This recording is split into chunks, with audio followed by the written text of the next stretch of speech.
रही हूँ मजलिस Ittehadul Muslimeen, piece party गाता रही हूँ।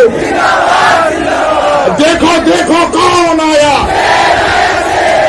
देखो देखो कौन आया। आवाज आपकी कम पड़ रही है। देखो देखो कौन आया। असदुद्दीन ओवैसी संघर्ष करो, डॉक्टर अय्यूब संघर्ष करो, डॉक्टर अय्यूब संघर्ष करो, असदुद्दीन ओवैसी संघर्ष करो, डॉक्टर अय्यूब जिंदाबाद, असदुद्दीन ओवैसी डॉक्टर अय्यूब, असदुद्दीन ओवैसी डॉक्टर अय्यूब, डॉक्टर अय्यूब शौकत साहब, डॉक्टर अय्यूब शौकत साहब। देखो देखो कौन आया, देखो देखो कौन आया। डॉक्टर अय्यूब असदुद्दीन ओवैसी, डॉक्टर अय्यूब असदुद्दीन ओवैसी, असदुद्दीन ओवैसी डॉक्टर अय्यूब, असदुद्दीन ओवैसी डॉक्टर अय्यूब, असदुद्दीन ओवैसी डॉक्टर अय्यूब। बिस्मिल्लाहिर्रहमानिर्रहीम। अस्सलामु अलैकुम व रहमतुल्लाहि व बरकातुहू। पीस पार्टी के सदर वो इस विधानसभा के प्रत्याशी मोहतरम जनाब डॉक्टर साहब, मेरे बड़े भाई, मेरे अजीज दोस्तों और बुजुर्गों, पीस पार्टी के तमाम जिम्मेदारान जो आज मंच पर बैठे हैं और आप तमाम हजरात जो हजारों की तादाद में निकलकर आज के इस जनसभा में शिरकत की है, मैं आपका शुक्रिया अदा करता हूं कि आपने अपना वक्त निकाला और यकीनन इतनी बड़ी तादाद में आपका यहां पर जमा होना इस बात का पैगाम देता है कि इंशाअल्लाह ताला 3 तारीख के दिन आप दोबारा डॉक्टर साहब को यहां से अपना विधायक बनाकर उत्तर प्रदेश की विधानसभा में भिजाएंगे। मैं आपको सिर्फ यही बताने आया हूं कि मजलिस इत्तेहादुल मुस्लिमीन डॉक्टर साहब की तायीद करती है। मजलिस इत्तेहादुल मुस्लिमीन भागीदारी परिवर्तन मोर्चा का हिस्सा है और उसके कन्वीनर बाबू सिंह कुशवाहा साहब है। और हमने ये तय किया कि जहां भागीदारी परिवर्तन मोर्चा का प्रत्याशी नहीं होगा वहां पर डॉक्टर साहब की पार्टी की हम उसकी तायीद करेंगे और जहां पर डॉक्टर साहब की पीस पार्टी का कैंडिडेट नहीं होगा वहां पर भागीदारी परिवर्तन मोर्चा की डॉक्टर साहब तायीद करेंगे। मेरे अजीज दोस्तों और बुजुर्गों, मैं सिर्फ आपको ये पैगाम देने आया हूं कि जब तक आप अपने नेता को नहीं मुंतखब करेंगे, कामयाब नहीं करेंगे, आपकी आवाज भारत की सियासत हो या उत्तर प्रदेश की सियासत हो, कोई आपकी आवाज को सुनने के लिए तैयार नहीं है। मैं आपको ये बताने आया हूं, इसकी मिसाल दे रहा हूं आपको। भारत की पार्लियामेंट में 540 की ऐवान है, 540 के करीब सांसद बैठते हैं। आपने देखा कि जब ट्रिपल तलाक का कानून मोदी सरकार बना रही थी तो किसने उसके खिलाफ आवाज उठाई? जब ट्रिपल तलाक का कानून 3 मरतबा लोकसभा को लाया गया तो किसने संविधान के दायरे में रहकर दलीलें देकर उस कानून की धज्जियां किसने उड़ाई? किसने ये बताया पूरे मुल्क को कि ये कानून मुस्लिम महिलाओं को और परेशान करेगा और उनकी बर्बादी का बाइस बनेगा? समाजवादी भी थी, बसपा भी थी, कांग्रेस भी थी, और जो कुछ मैं कह रहा हूं वो हर चीज रिकॉर्ड में यूट्यूब पर शामिल है, मौजूद है, आप देख ले सकते हैं। जब CAA का काला कानून लाया गया तो CAA कानून के खिलाफ किसने कहा कि ये मजहब की बुनियाद पर बनाया गया कानून भारत के संविधान के खिलाफ है? किसने सारी दुनिया को और देश को बताया कि हम इस कानून को नहीं मानेंगे? और किसने पूरे देश के उन गयूर नौजवानों को भारत की संसद से एक पैगाम दिया कि जिस तरह महात्मा गांधी ने उस वक्त के सफेद फाम हुकूमत के काले कानून को फाड़ दिया था, उसी तरह सलाउद्दीन ओवैसी ने CAA के कानून को पार्लियामेंट में फाड़ कर कह दिया कि हम इसको नहीं मानते। उसके बाद अल्हम्दुलिल्लाह, उसके बाद देश के कोने कोने में हमारी इज्जतदार मां और बहनों ने, हमारे गयूर नौजवानों ने और उन तमाम जिम्मेदारों ने जिन्हें देश से मोहब्बत है और रहेगी, जिनको संविधान से लगाव है और रहेगा, उन्होंने पुरअमन एहतजाज भी किया। आज उत्तर प्रदेश की विधानसभा तड़प रही है कि एक ऐसे आदमी की आवाज को सुनने के लिए जो गरीब, मजलूम और पिछड़ों की आवाज को उठाएगा। आज उत्तर प्रदेश की विधानसभा के दरो दीवार इस बात को ढूंढ रही है कि कहां है वो आवाज जो गरीब और मजलूमों के इंसाफ का मुतालबा इस विधानसभा में करेगा। मैं आपको पैगाम देने आया हूं कि डॉक्टर साहब को कामयाब करिए।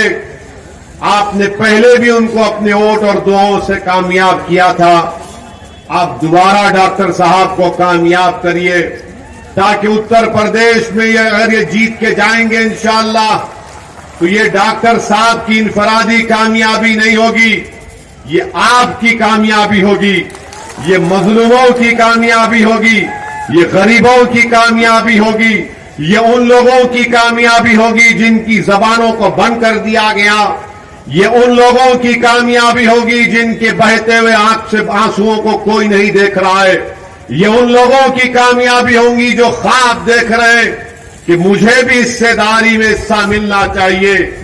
इन लोगों की कामयाबी के लिए आपको डॉक्टर साहब को कामयाब करना है ताकि वो उत्तर प्रदेश की विधानसभा में जाकर गरीब और मजलूमों की लड़ाई को लड़ सके। आज उत्तर प्रदेश की विधानसभा में कई लोग तो जीत कर चले जाते हैं, सपा के नाम पर, बसपा के नाम पर, कौम के नाम पर, मगर जब कौम की बात आती है तो गूंगे, अंधे और बहरे बन जाते हैं। आज हमको गूंगे, अंधे और बहरों को वोट नहीं देना है, हमको उन लोगों को वोट देना है जो इन गूंगे, अंधे, बहरों का इलाज कर सके, और डॉक्टर साहब इनका इलाज करेंगे इंशाअल्लाह ताला। यकीनन मैं एक मुख्त मजलिस इत्तेहादुल मुस्लिमीन का मैं सदर हूं, मेरा ताल्लुक दूसरी पार्टी से है। अल्लाह बेहतर जानता है कि मेरा कोई इसमें मुफाद नहीं है, मेरा सिर्फ यही मुफाद है कि आपकी आवाज उत्तर प्रदेश की विधानसभा में डॉक्टर साहब के रूप में पहुंच जाए।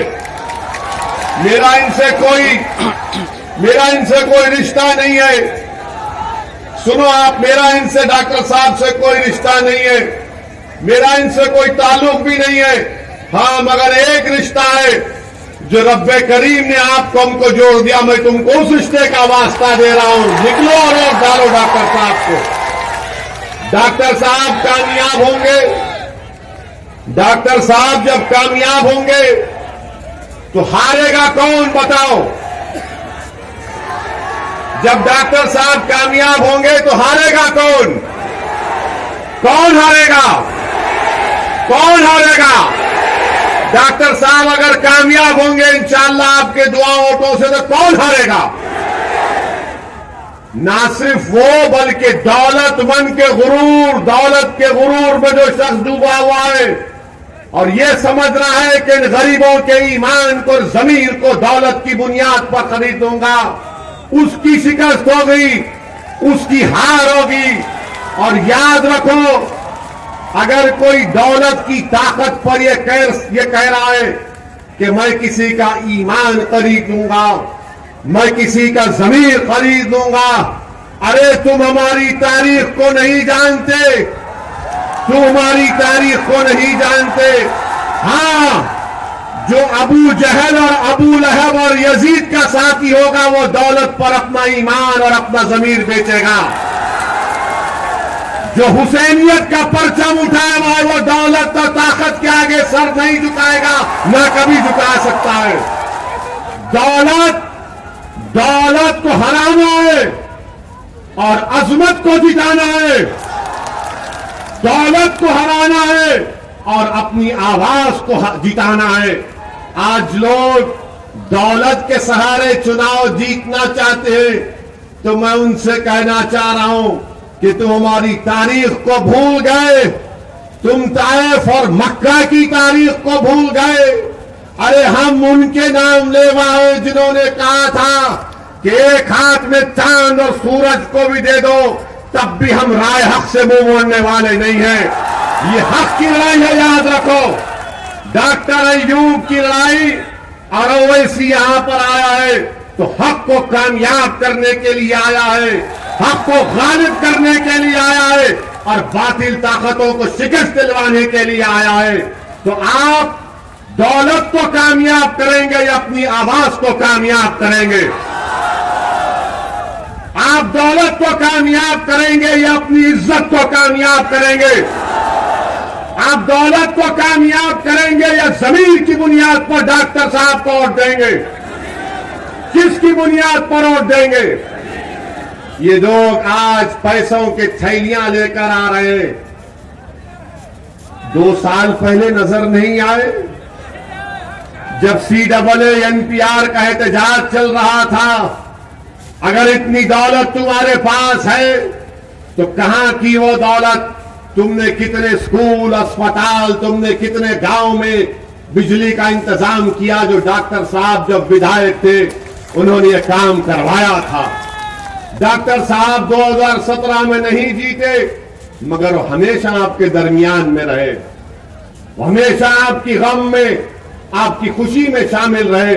मेरे अजीज दोस्तों और बुजुर्गों, एक पूरी मंसूबाबंद तरीके से साजिश की जा रही है कि जहां कहीं भी आवाज उठेगी सच्चाई की, मजलूमों के इंसाफ की, जालिमों को हराने की, तो तमाम दुश्मन एक होकर ये कोशिश कर रहे कि हक की आवाज को दबा दो, क्योंकि इनको मालूम उत्तर प्रदेश की 400 की विधानसभा में अगर एक डॉक्टर अय्यूब पहुंच गया तो इन सब की नींदें हराम हो जाएगी। इसीलिए इनकी हराम की दौलत को इस्तेमाल किया जा रहा है ताकि आपकी आवाजों को दबा दिया जाए। अरे डॉक्टर अय्यूब की जिंदगी आपके सामने कोई अहमियत नहीं रखती। हम सब इस दुनिया में आए तो जाएंगे, मगर याद रखो, कौन तुम्हारे लिए लड़ेगा? कौन तुम्हारी नाइंसाफी के खिलाफ आवाज बुलंद करेगा? कौन तुम्हारे हक को जताने के लिए सारी दुनिया के सामने कहेगा उत्तर प्रदेश की विधानसभा में कि खलीलाबाद की जनता हो, पूर्वांचल की जनता हो, उत्तर प्रदेश की जनता हो, मैं इन पर जुल्म को बर्दाश्त नहीं करूंगा? बताओ कौन तुम्हारी आवाज उठाएगा? असदुद्दीन ओवैसी इसी बात को समझते हुए, महसूस करते हुए मैं आपके दरमियान में आया हूं और मैंने डॉक्टर साहब से कहा, डॉक्टर साहब अगर जिंदगी बाकी रही तो इंशाअल्लाह ताला 24 में भी हम सबकी नींद हराम करेंगे इंशाअल्लाह। तो जो दुश्मन दौलत लेकर आ रहा है प्यारे, थोड़ी बचा के रख, 24 में फिर आएंगे हम। कहीं ऐसा ना हो कि डॉक्टर की मोहब्बत में तू खुद, तेरी दौलत खत्म हो जाएगी, मगर 24 में हम आएंगे। मेरे पास भी कोई दौलत नहीं है, मेरे पास भी कुछ दौलत नहीं है। लोग बोलते हो इसी के पास क्या है? मेरे पास ईमान की दौलत है और वही मेरे लिए काफी है। मेरा ज़मीर जिंदा है, मेरा ज़मीर जिंदा है और इंशाअल्लाह जिंदा रहेगा। मुझ पर गोलियां इसलिए चलाई गई ताकि मेरी आवाज को खत्म कर दिया जाए। क्योंकि जब देख लिए कि ये ताकत से डरने वाला नहीं है, जब देख लिए कि इख्तिदार से डरने वाला नहीं है, जब देख लिए कि दौलत इसको खरीद नहीं पाएगी, तो उन्होंने सोचा कि चलो गोलियों से इसको खत्म कर देंगे। अरे तुम गोलियां जितने चलाना है चलाओ, मगर याद रखो ओवैसी इस दुनिया में उस वक्त तक रहेगा जब तक अल्लाह चाहेगा। मगर जब तक अल्लाह मुझे जिंदा रखेगा, मैं आपके दरमियान में खड़े होकर दोबारा अज़म कर रहा हूं, अहद कर रहा हूं कि जालिम गोलियां चलाएगा, कुछ भी करेगा, मगर मैं आपकी आवाज को उठाता रहूंगा, लड़ता रहूंगा। इसीलिए डॉक्टर साहब की कामयाबी में, डॉक्टर साहब की राह में, इनकी कामयाबी में कांटे बिछाए जा रहे हैं। डॉक्टर अय्यूब की कामयाबी में कांटे भिजाए जा रहे हैं। और याद रखो, मेरे सवाल का जवाब दो आप। अगर पैर में कीला चुभ जाता है या कांटा चुभ जाता है तो कौन निकालता है पैर से कांटे को? कौन निकालेगा? आपको निकालना पड़ेगा ना। अगर आपके हाथ में कांटा कीला चुभेगा तो आप क्या करेंगे? आप बोलेंगे इधर निकाल मेरा, नहीं बोलेंगे ना। डॉक्टर को बुलाना पड़ेगा ना इलाज के लिए। आप अगर आप ये समझेंगे नहीं वो बसपा है, वो सपा है, याद रखो ये आपने कहानी हमने बचपने में पढ़ी थी कि एक सांप के दो चेहरे होते हैं, वही है ये लोग। एक था विधायक बीजेपी का, और आप जानते हैं कि शाही कला मदरसे के बारे में इन्होंने क्या किया था। बीजेपी में थे तो अखिलेश यादव ने कहा कि आजा मेरे पास एक वॉशिंग मशीन है, तुझे उसमें डालूंगा तो तू सेकुलर हो जाएगा। वहां पर दौड़े और उनको टिकट दे दिया गया। बीजेपी ने किसी और को लाया है और बसपा ने किसी और को लाया है। याद रखो मेरी इस बात को, नुकसान हमको गैरों से ज्यादा अपनों से पहुंचा है। नुकसान हमको गैरों से ज्यादा अपनों से पहुंचा है। करबला की सरजमीन पर नवासे रसूल पर तलवार उठाने वाले कौन थे? टीपू सुल्तान से गद्दारी करने वाले कौन थे? आज फिर आ गए हैं कि डॉक्टर अय्यूब को रोका जाए। पहचानो इन गद्दारों को, पहचानो इन मुनाफिकीन को जो आपको तोड़ना चाहते हैं, जो आपकी आवाज को दबाना चाहते हैं। अगर डॉक्टर अय्यूब से किसी को शिकायत है, हो सकता है कि अकबर जानिब हो।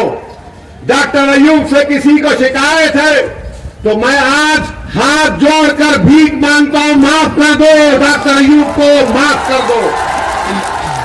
डॉक्टर अय्यूब की अहमियत नहीं है, हमारी जिंदगियों की अहमियत नहीं है, जनता की अहमियत है, आपकी आवाज की अहमियत है। खलीलाबाद की जनता की आवाज अगर उत्तर प्रदेश के विधानसभा में गूंजेगी तो क्या सपा वाले उठाएंगे या बसपा वाले उठाएंगे? जो अभी तक विधायक नहीं बना बसपा वाला, मगर अहंकार में कह रहा है कि दौलत मेरे पास है। ये आपको फैसला करना है कि आप अपनी आवाज को कामयाब करेंगे या दौलत को कामयाब करेंगे। आज डॉक्टर अय्यूब का रिकॉर्ड आपके सामने है। यकीनन हम मुख्तलिफ सियासी पार्टी के हैं, मगर मैं फिर से दोहरा रहा हूं, क्या चीज है जो मुझे यहां पर लाई? दौलत नहीं लेकर आई, मेरा सियासी मफाद नहीं लेकर आया। मैं देख रहा हूं कि उत्तर प्रदेश में 22 बच्चों को CAA NPR NRC में गोली मारकर उनका कत्ल कर दिया गया। मैं देख रहा हूं, आप देख रहे हैं कि जेलों में डाल दिया गया। मैं देख रहा हूं कि एनकाउंटर के नाम पर किसको निशाना बनाया गया। हम देख रहे हैं कि वो बच्चा कासगंज का पुलिस स्टेशन में उसको मार दिया गया। हम देख रहे हैं कि कानपुर में 80 साल बूढ़े को दाढ़ी को खींचा गया, उसके मुंह पर पेशाब कर दिया गया। अरे जब तमाम दुश्मन एक हो गए तो क्या ओवैसी और डॉक्टर अय्यूब एक नहीं हो सकते? होना भी चाहिए, होना भी चाहिए, वक्त का तकाजा है। आप अल्लाह से दुआ करिए कि अल्लाह हमारे दिलों को और मिला दे। आप खूब दुआ करिए कि परवरदिगार तेरे गुनाहगार बंदे हैं, इनके दिलों को मिला दे और हमको मिला दे और हमारे जमीन को दौलत पर गालिब कर दे। ये लोग आज ये समझ रहे हैं कि दौलत के नाम पर बिक जाएंगे। अरे दौलत के नाम पर अगर बिकते तो ताइफ करबला की तारीख सामने नहीं आती। इख्तिदार के सामने अगर झुक जाते तो फिर आज यहां तक नहीं पहुंचते। मेरे अजीज दोस्तों और बुजुर्गों, हिम्मत और हौसले को बुलंद रखिए। नामसाइब हालात जरूर है, मगर अपनी उम्मीद को बरकरार रखिए। याद रखिए, वही लोग कामयाब होते हैं, वही कौम कामयाब होती है जो तूफानों में चिराग जलाने का हुनर सीख जाती है। तो आपको इन बातिल ताकतों के तूफानों में चिराग को जलाना है। तो कोई दौलत के नाम पर आपको दबाना चाहता है, मैं आपसे अपील कर रहा हूं कि आपके एक चाहने वाले को पहचानिए, आपके हमदर्द को समझिए। डॉक्टर अय्यूब आपके हमदर्द है। एक सवाल का जवाब दो, अगर कल कोई दूसरी पार्टी का विधायक जीत गया और अगर डॉक्टर अय्यूब भी तुम्हारे सामने विधायक होंगे, तुम किसके पास जाकर कहोगे डॉक्टर मेरा काम करेगा नहीं करेगा? किसको बोल सकोगे? तुम बसपा के या बीजेपी के विधायक को बोल सकोगे? वहां पर हाथ जोड़कर जाना पड़ेगा, विधायक जी, विधायक जी, डर डर कर जाना पड़ेगा। सांस लेने की इजाजत भी नहीं होगी। मगर डॉक्टर अय्यूब कामयाब होंगे तो दूर से कहेगा सलाम अलैकुम, ये डॉक्टर साहब किधर, दिखाई नहीं दे रहे, आएंगे नहीं क्या गांव को? ये मिजाज पैदा करना पड़ेगा। यही मिजाज आपको कामयाब करेगा। पहचानो अपने दोस्त और दुश्मन को मेरे भाई। यही पैगाम देने आया हूं और इंशाअल्लाह ताला आता रहूंगा। क्या 3 तारीख के दिन आप ग्लास के निशान पर बटन दबाएंगे? कितने लोग बटन दबाएंगे? हाथ उठाइए। कितने लोग दौलत को ठुकराएंगे? कितने लोग दौलत को ठुकराएंगे? तो आपको मुबारकबाद। और याद रखिए, डरना नहीं। जब डरेंगे तो किस बच्ची ने क्या नारा लगाया था? जब डरेंगे तो उस बच्ची ने क्या नारा लगाया था? उस बच्ची ने क्या पैगाम दिया? एक बच्ची ने इख्तिदार के सामने कह दिया नहीं डरेंगे, नहीं खरीद सकते हमको, तो लगाओ नारा धूम के पुकार के। अस्सलाम वालेकुम व रहमतुल्लाहि व बरकातहू।